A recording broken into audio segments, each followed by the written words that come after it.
il y a un palais qui est peu connu à Alger, juste en face ou bien juste au-dessus du cimetière Sidi Abdelrahman qui s'appelle le palais oriental.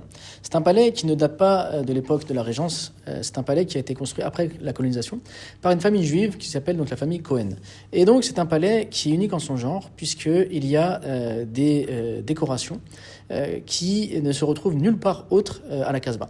Et ça fait donc un palais d'un certain style. Il a été revendu donc après par la suite donc à des religieuses chrétiennes. Il y avait d'ailleurs même une chapelle à l'intérieur et c'est devenu donc un lieu pour apprendre la broderie. Depuis, il appartient donc à la Croix-Rouge et il a été transformé en bibliothèque. Une bibliothèque qui est accessible pour les étudiants, les lycéens, etc. et en période scolaire qui propose donc des activités pour les jeunes du quartier.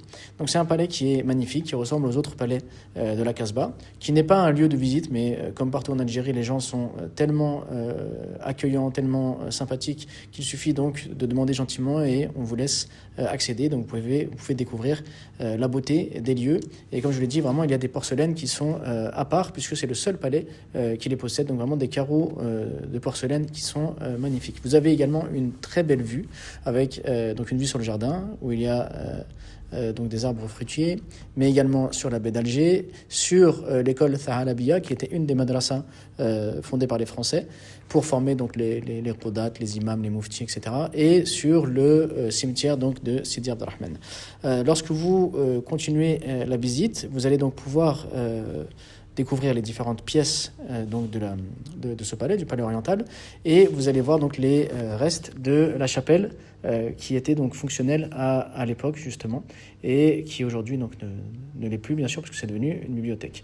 Donc je vais vous montrer tout de suite. Voilà, on arrive ici à la chapelle. Voilà, donc on peut reconnaître donc les traces de la chapelle. Alors j'ai pas filmé en bas car il y avait des enfants qui étaient en train de jouer aux échecs.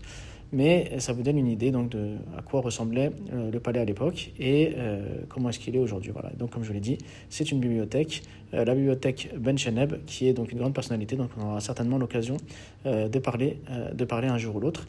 Et voilà, donc c'est un palais très bien entretenu. Si vous êtes de passage, n'hésitez pas à aller le visiter pour découvrir bien sûr la beauté de ce palais, mais également pour avoir cette belle vue sur la baie d'Alger.